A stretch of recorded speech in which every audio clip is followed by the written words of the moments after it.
It's lightweight, high revving, has a pretty notchy 6-speed manual transmission, and it's fairly affordable, making this one of the best performance cars that I've ever driven. Welcome back, guys. Or if you're new here, this is Automotive Anonymous, and that's the Toyota GR86. And if you're new to the GR86, it's actually one of the best balanced sports cars that you can buy for 2024. But it's not all sunshine and rainbows. In fact, it has a couple little flaws, and today I get to share the good, the bad, and the ugly of the GR86 to help you decide if it's worth your time and money. So you can expect to see a walk around, all the specs, initial driving impressions, 0 to 60 on GPS, and then my final thoughts to help you decide what do you do with this Toyota twin. And big thanks to Twin Falls Subaru for letting me borrow the slightly used one for the day. I'll link it below if you're interested. Otherwise, let's dive right in with this review. And if you guys are enjoying this video, please consider giving it a like and comment your thoughts and opinions below for what you do and don't like and what you want to see implemented on the next one. Thanks, guys. But if you're new to the GR86, you really should know that these first came out back in 2013, as did the Scion FRS and the Subaru BRZ, which the powertrain of this one is still that of the Subaru, the BRZ. And these second gens first came out about 2 years ago now in 2022. And not only was it a refresh, but it was a major redesign. This has functional aero. It has a lot more power, and it defeated the torque dip that the first generation suffered from. And there's a lot more that you need to know, such as that these are still assembled in Japan. But for 2022, because those cell numbers are finalized, the Toyota outsells the Subaru about 4 to 1. For 2022, Toyota sold about 12,000 of these, while Subaru only sold about 3,300, which, in my opinion, is astonishing that so few people buy what's basically a $30,000 sports car. In fact, the base GR86, which this one is modeled off of, starts at about 30 grand for 2024. And there's 3 trim levels. There's the premium, that's about 2,000 more, and as you'd expect, it has a few more premium upscale features. And then the only real change for 2024 is the Truno edition. There's only gonna be 860 of those for the US market. So basically just tack on a 0 to the GR86, and that's how many you can expect to see. But thankfully, they're only a few $1,000s more, starting at about 35 grand for this year. And by Toyota and Subaru co-developing and co-designing the GR86 and the BRZ twins, they're able to keep the cost in that ballpark. Whereas if each individual manufacturer had to do all the R&D of their own, it'd be drastically more expensive. Just look at the current Mark V Toyota Supra. Even with a 3-liter, a lot of those are pushing 60 grand. And Toyota has stated that if that car was solely developed by Toyota, it'd be much closer to a $100,000 car. So although this does have a Boxster engine, and for those of you who don't follow my channel, I actually have a turbo Subaru myself as one of my cars, I think the modern Boxsters are really good. I think there's a lot that this one has to offer. And if you haven't already driven one, you absolutely need to. I'm just still astonished, though, that there's only about 15,000 of these that get sold every year, because there's really not a lot of other lightweight sports car 2+2 coupe style vehicles. This is practical enough that, you know, as long as you don't have a family or a big family, it could be your only driver. It could be your only vehicle. Maybe if you live in a wintry, weathery climate, you could get some rear, you know, or all-around winter tires like Blizzaks, like some people do for their winter driving. But otherwise, this is a really good, well-balanced daily driver if you live and have the lifestyle that can make it work for you. And I'll be honest, guys, I usually have mixed feelings about when people do aftermarket carbon fiber hoods or body panels, especially if it's not real carbon fiber. But I will say, with the functional aero, the functional heat extraction that this hood offers, it looks really good. This also has the GR exhaust for the catback system. So if you haven't already heard it rev, I'll probably show that here.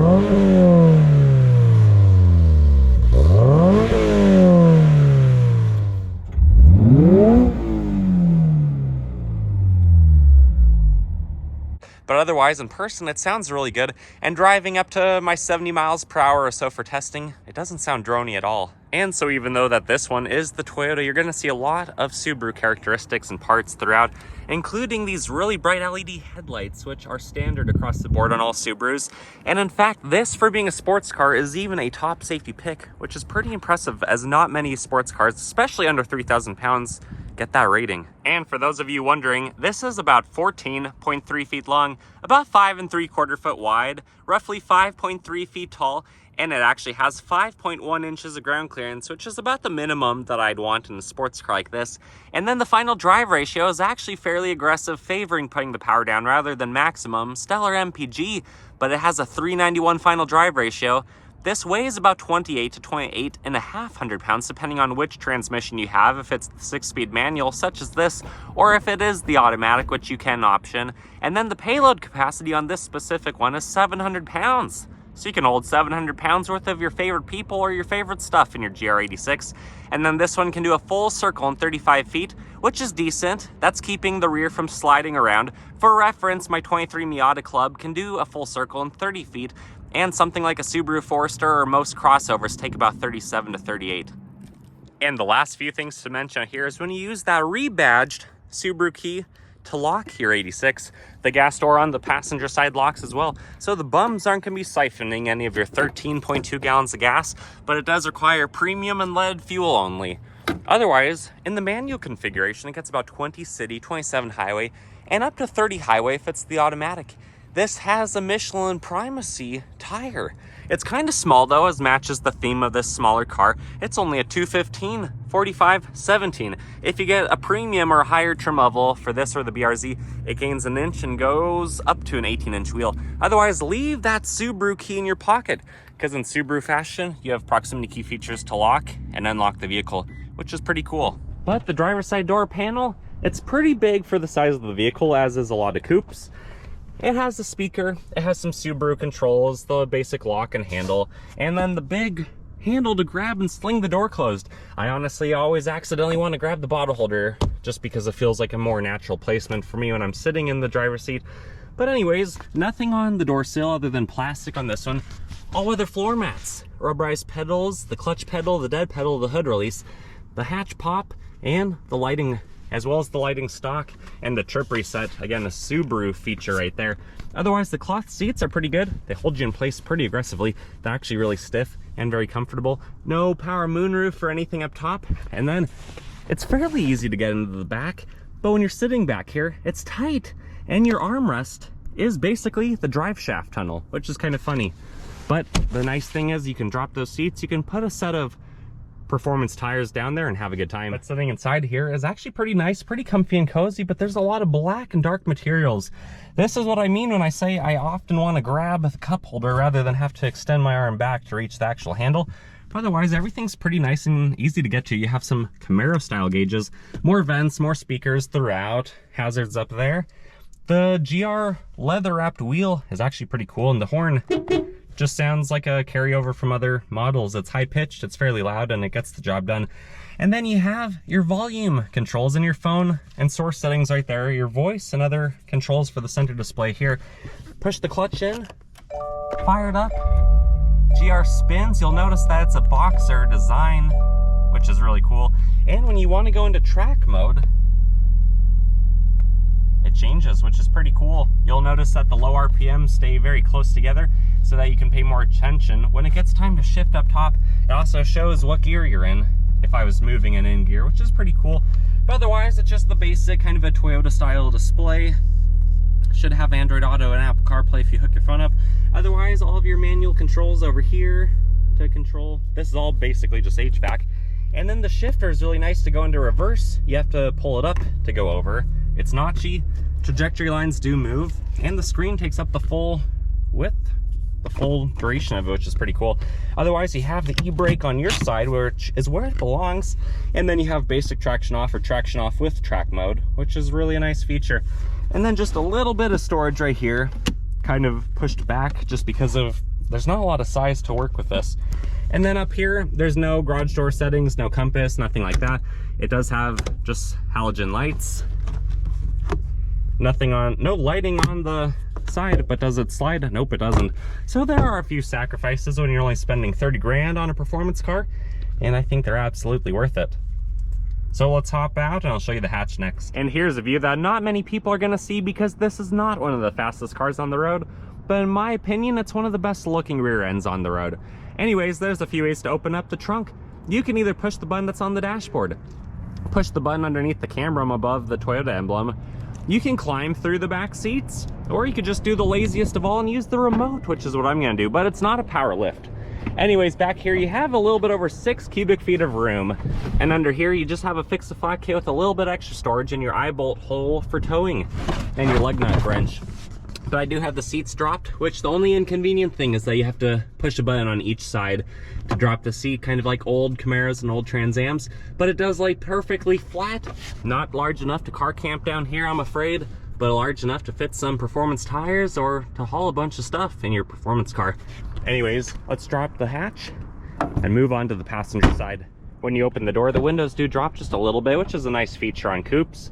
And the door panel basically looks identical to the driver's side, minus the extra controls. Nothing on the door sill. My backpack's having a good time. This is all manual, just like the driver's side. Very firm, very stiff. The backpack's having a good time. And then you'll notice that there's something plugged in over here because the non-locking glove box actually has a 12 volt in there, which is pretty neat. Otherwise, this is average size and really not too bad for this size of car. But let's come around to the front. I'll pop the carbon fiber hood and I'll show you what the 2.4 liter little boxer engine looks like. Under the hood, you actually have a really stout 2.4 liter naturally aspirated boxer engine. It makes a peak 228 horsepower at 7,000 RPM. And remember that this puppy can actually rev out to 7,500 RPM. And it feels happy to do so. And then it makes about 184 foot-pound-feet of the twisty torque at 3,700 RPM. It's not a front mid-engine layout like my Miata is, but most of the engine is behind the front axle equivalent. So it has a really good weight distribution, and you'll notice that the battery, all of the reservoirs, they're right up top, easy to get to, easy to identify, even to the point of the Subaru oil filter being top mounted like all the other Subarus, so you're not going to knock it off on a silly speed bump or something else like that. And most items on here are actually pretty easy to reach, pretty serviceable. Just look at where the alternator is, for crying out loud. Not too bad. I think Subaru did a great job, and I think that this would have been a better powertrain than probably a naturally aspirated 2.5 liter or whatever Toyota would have thrown in. The main difficulty on this is getting to the spark plugs down low, but you can see even where the 6-speed manual transmission connects to, it's all right there. It's all right in front of you, easy to work on for the most part. Anyways, I've rambled on long enough about the Subaru engine, so let's drop the hood, take it for a drive. Time for my favorite part. I'm going to time travel and teleport you guys to one of my favorite roads, show you how it drives, see what the 0 to 60 is, and then we'll meet back here for my final thoughts. Initial driving impressions of the GR86 is it's really fun.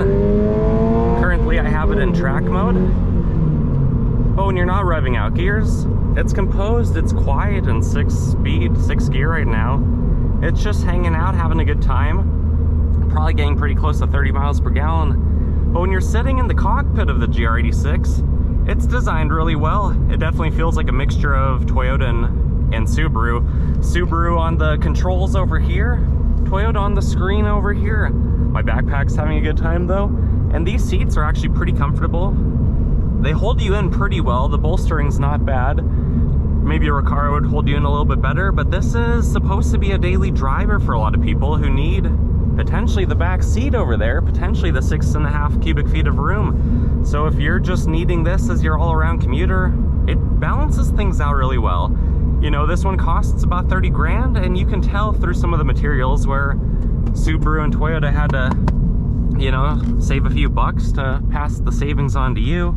We don't want this to be a $40,000 car. It's not like the 2-liter turbo Supra. This is just a really fun, really playful, enjoyable little car. And it does everything really well. I love the boxer layout for the center display. Downshifting does a really good job. Easy to rev match, easy to upshift. Sort of notchy on the shifter. It's not quite as notchy as my Miata, my 23 Club, but overall it does a really good job. And the brakes, even at about half pedal, they slow you down really well.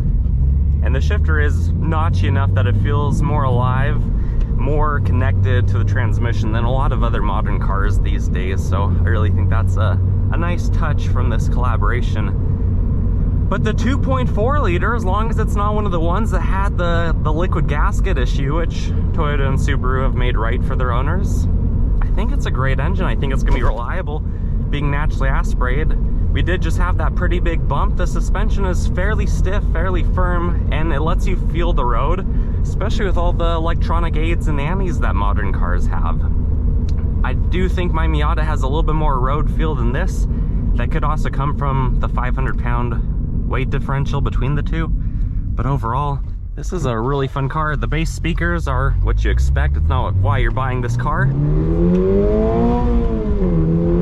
But it's smooth. It does feel like a pretty rev-happy engine, so probably has a fairly lightweight crankshaft equivalent and flywheel and things like that. It doesn't feel like it doesn't want to rev out like a Corolla GR does with that 3-cylinder. But this does feel like a playful car, playful platform. And if you have some roadkill or any reason to change lane, any reason to change direction, it really does a good job. It feels pretty good, pretty planted on the road. And with the width of this, the low height being under 5 feet tall, you know, it handles the road really well. It handles bumps pretty well, and having over 5 inches of ground clearance, it's kind of the minimum you need for a sports car to make it drivable. You not have to worry about some crazy angles when you go up and down, you know, speed bumps and in and out of driveways and stuff like that. But overall, fantastic vehicle. I think you guys should go test drive one for yourself if you haven't already. Otherwise, let's cut to the 0 to 60. 0 to 60 in the GR86. Keep in mind, density altitude's almost 3,000 feet, so it is down on power about 9%. And my private road isn't a sticky drag strip, so this won't be a magazine time. But let's see what it can do with a modest launch and reasonable shifting. 3, 2. Lots of wheel spin.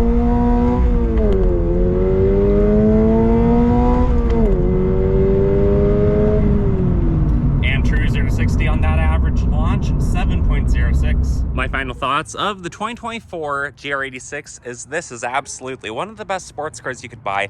I still don't have any regrets buying my Miata because for me it's just a second car, it's a fun car, and I have a Subaru Outback Turbo as my daily driver. But had I lived in a warmer climate, had I only had one vehicle and I was considering the Miata, I probably would have considered something like this, either this or the Subaru Twin.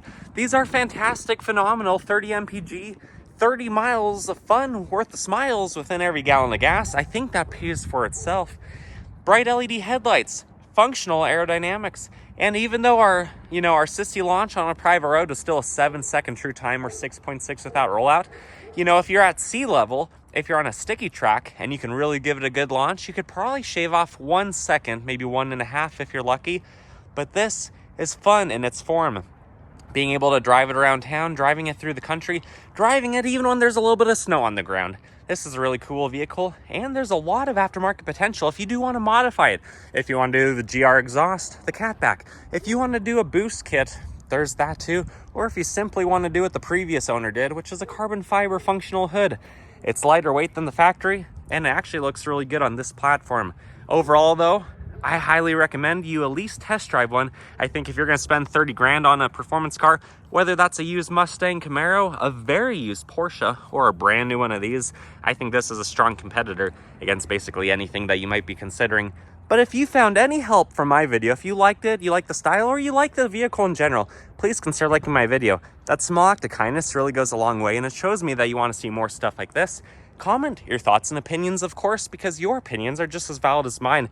Heck, I'm just someone who randomly makes a couple YouTube videos a week. And subscribe if you want to watch more of those randomly made car videos. Anyways, guys, until next time, I wish you the best. Take care.